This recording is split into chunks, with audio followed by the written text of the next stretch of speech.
Salam Bapak Ibu Saudara-saudari yang dikasihi Tuhan kita Yesus Kristus. Firman Tuhan yang menyapa kita pada hari ini tertulis dalam Amsal pasal 12 ayat yang ke-19. Demikian firman Tuhan. Bibir yang mengatakan kebenaran tetap untuk selama-lamanya, tetapi lidah dusta hanya untuk sekejap mata. Demikian firman Tuhan. Kita sering mendengar istilah yang mengatakan hati-hati dengan mulut. Sebab kalau kita lihat dan perhatikan dari struktur mulut kita ini, di sini ada bibir, lalu di dalam ada lidah, dan ada satu pagar yang memagarinya, yaitu gigi. Mengapa ungkapan hati-hati dengan mulut sering kita dengar? Sebab apa yang keluar dari mulut, yaitu kata-kata, sangat kuat. Di satu sisi, saking kuatnya dia bisa menyemangati, memotivasi bahkan orang yang sudah sangat jatuh sekalipun.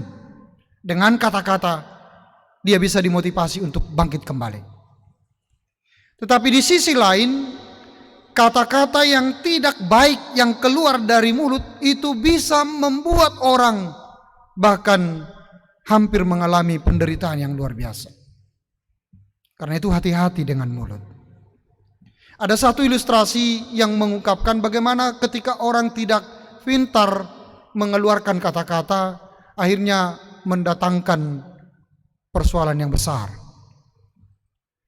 Satu orang membuat mengisukan satu keluarga yang katanya istrinya berselingkuh dengan orang lain. Kemudian berita yang belum tentu itu satu kebenaran beredar kemana-mana, terus beredar, dan akhirnya menjadi konsumsi publik. Lalu keluarga yang diisukan ini akhirnya mengalami keretakan antara suami dengan istrinya.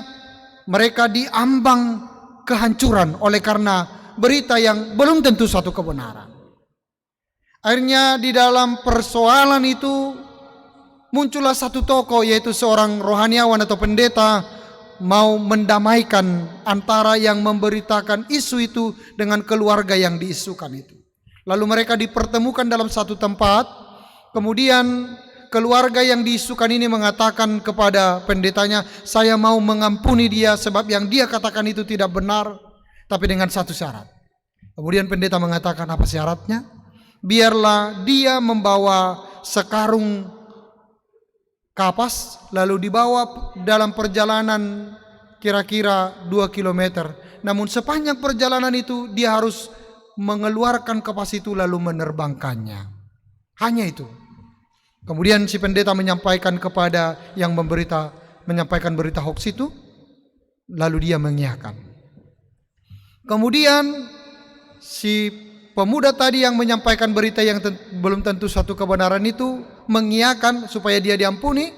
Dia berjalan sepanjang 2 km, tapi dalam perjalanannya itu dia mengeluarkan kapas itu dari karung itu. Kemudian sesudah semuanya habis, dia kembali lagi menemui pendeta itu dan keluarga yang diisukan itu. Lalu keluarga itu mengatakan satu lagi, yaitu kumpulkanlah kembali kapas yang sudah engkau taburkan tadi. Kemudian si pemuda itu berkata, tidak mungkin. Maka kata mereka, sama halnya dengan kata-kata. Sama halnya dengan berita itu. Ketika berita itu disampaikan, dia sudah bergulir kemana-mana, maka tidak akan mungkin lagi kembali. Dari ilustrasi itu ingin mengingatkan kita, hati-hati dengan perkataan, dengan mulut.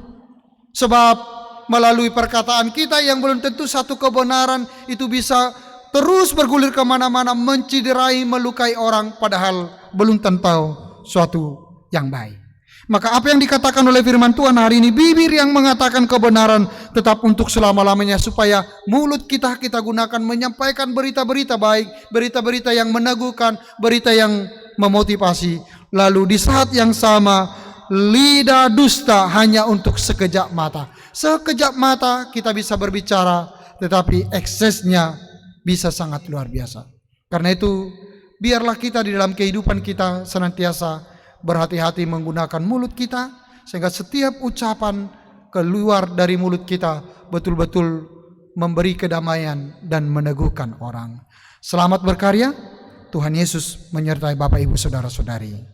Amin.